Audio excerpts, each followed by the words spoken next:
Good morning, good evening, good afternoon, but I'm JTP, and today I'm bringing a bit of a different video, hence why it's taking a little bit longer to get out to you guys, but I've been wanting to try something new recently, so today I'm going to be talking about the possibility that the Loch Ness Monster is actually real, and how that could be possible in relation to natural history of the world. So just before we start the video, I want to mention that I'm on the fence about the Loch Ness Monster and the whole belief behind it. The idea of the Loch Ness Monster is amazing, and it would be an absolutely amazing evolutionary breakthrough if the Loch Ness Monster was real. However, it's very, very unlikely, as we'll talk about in the video today, that it is actually real and living in that lake, and has been living in that lake for hundreds of years now, maybe even thousands of years now. So I would love it to be real, but where my belief stands, I'm very skeptical. I'd have to see hard evidence of it actually, like, swimming around, living, breathing, you know, no foul play at all. So that's what we're talking about in this video today. How likely is it that there is actually a living, breathing monster in that lake? Okay, so the Loch Ness Monster has been described to be what looks to be a plesiosaur. Plesiosaurs were aquatic reptiles around, first at the Triassic period. They first appeared at the Triassic period, and they were in their prime around about the Jurassic period. They first showed up 203 million years ago, and they are predicted to have died out at the end of the dinosaur age in the Cretaceous period, 65 million years ago, when the mass extinction happened involving the meteorite. That's the last time in the fossil record they are found, so they're predicted to have died out with the majority of the rest of life on Earth at the end of the Cretaceous period during the mass extinction.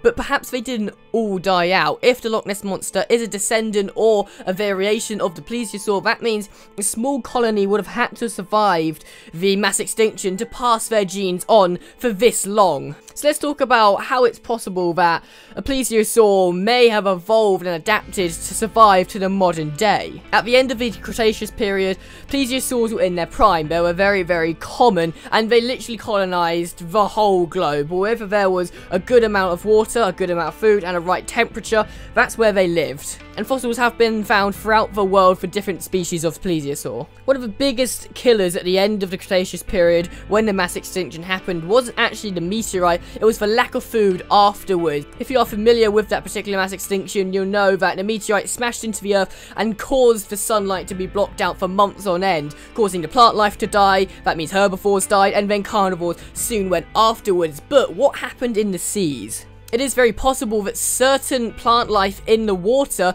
may have survived because it doesn't need as much oxygen at all, and it doesn't need nearly as much sunlight. Many plant species in the sea don't need as much sunlight at all because they grow a lot deeper down, which means not as much sunlight gets to them. So that means a lot of plant life may have survived in the seas, which also means a lot of animal life may have also survived in the seas as well off of that plant life. Plesiosaurs were on average about 4 meters in length and weighed about 450 kilograms, so they're not a huge animal. At their peak they would have been a lot bigger, but at the end of the Cretaceous period, any plesiosaurs that were around about 4 meters and 450 kilograms would have had a much bigger chance of surviving. Because of the lack of food, they need less of it.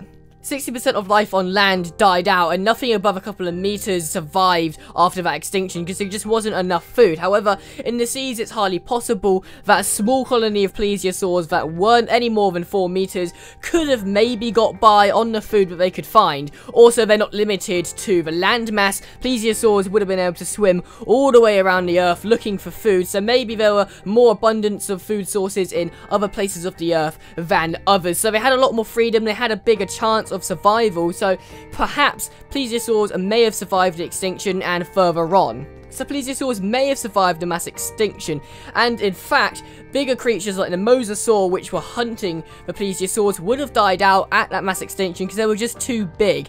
So the plesiosaur would have had a lot less dangers to worry about, and it would have allowed them to be a lot more free as to what they do and where they go, and it would have made their lifestyle a lot more safe, which also increases their chances of survival.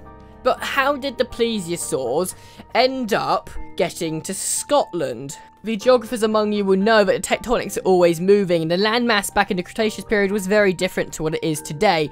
In fact, there was a lot more open water. The USA was into 4 chunks, and there was a big water mass going right across Africa, and Europe and Asia was just a cluster of different small islands and larger continents, which made up a lot of space for the plesiosaurs to move around. This could have put them in a position to get up towards Europe. Of course, this wouldn't have happened instantly. It takes millions of years for the landmass to change this considerably. So, in that case, the plesiosaurs most likely would have just continued living around the Atlantic Ocean area, maybe the North Sea area. As the land masses came into shape, that's when they would have maybe headed up north, maybe to Europe. However, before we move on, I want to stop and pause a minute to talk about the evolutionary changes that these plesiosaurs would have had to go through to survive up until this point. The climate at the end of the Cretaceous period was very, very different to what it is now. It was much hotter, it was a lot more tropic. During the Cretaceous period, it was a lot more hot and tropical, so the plesiosaurs would have had to adapt to a massive drop in climate temperature. Maybe adapting to get blubber like whales do to keep warm, or even adapting to be smaller like many creatures do in cold climates, so there's less body mass to heat up. This suggests that plesiosaurs would have been able to adapt to pretty much any climate very, very fast. They may have even been more adaptable than humans. The speed of the evolutionary change of these creatures and the speed at which they adapt to their environment would have given them a massive, massive edge on their survival, and that would have been the sole reason as to why they exist today, if they do. In particular, one large-scale event that they would have had to adapt to in particular is the Ice Age. The last Ice Age ended around about 20,000 years ago, and at the time Scotland, a lot like most of the Northern Hemisphere, was under a glacier. As the glaciers retreated, it may have opened some water channels that would have allowed the plesiosaurs to swim more inland and into the water systems within Scotland. I haven't been able to find any proof of that. However, when the glaciers are melting, a lot more water is going to be produced, and there would have been new water channels created, so maybe there was some big enough to allow a colony of plesiosaurs to go in from the open ocean and inland to Scotland. Since then, the glaciers would have melted even more, and those water channels may have dried up, creating the Loch Ness, the lake within Scotland. There is a chance that if there were any species of plesiosaur within that area at the time, when those water channels were cut off, they wouldn't have been able to get back into the open sea, and that's where they reside to maybe to this day. However, that doesn't explain everything. In the 16 to 1800s, pirates and sailors told stories of big sea monsters attacking them.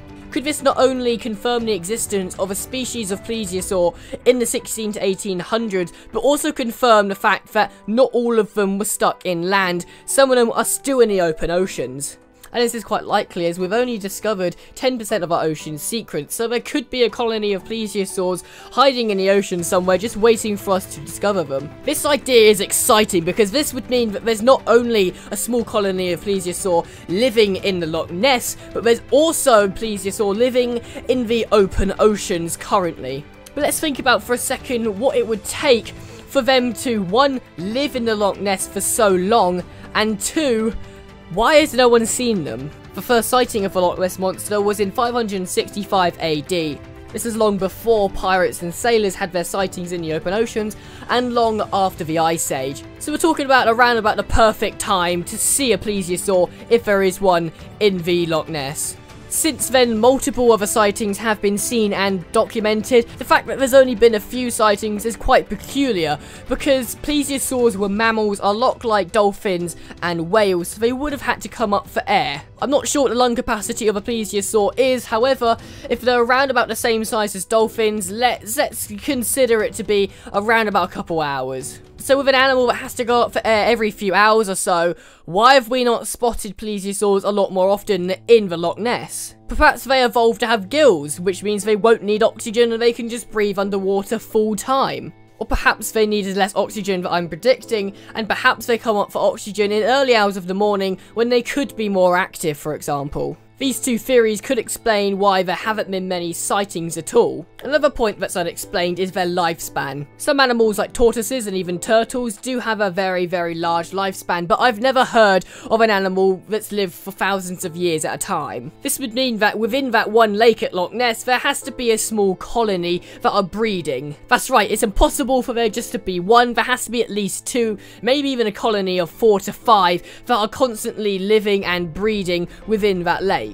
Which again makes me wonder, why haven't they been spotted if there's a whole colony within that lake? Evolution states that it's likely that they got a lot smaller, especially within a lake with a lot less food supplies. Living in a lake has got its challenges. For example, there's a limited amount of food, and once that food's gone, you can't swim anywhere else to go get more. This would have meant that the plesiosaurs would have had to adapt it to be a lot smaller to compensate for that small food supply. And of course, there are confirmed species of shark, like the Icelandic green shark, that have only ever been spotted 3 to 4 times. It's because they live so far down in the ocean and hardly ever come up for food. Maybe this species of plesiosaur has adapted that lifestyle as well. They live very, very close to the bottom of the lake and hardly ever come up for food or oxygen, as they either don't need it or they don't need it very often. So to put all of this in perspective, it is very unlikely that plesiosaurs, 1, survived a mass extinction at the end of the Cretaceous period, and 2, adapted to survive until the modern day,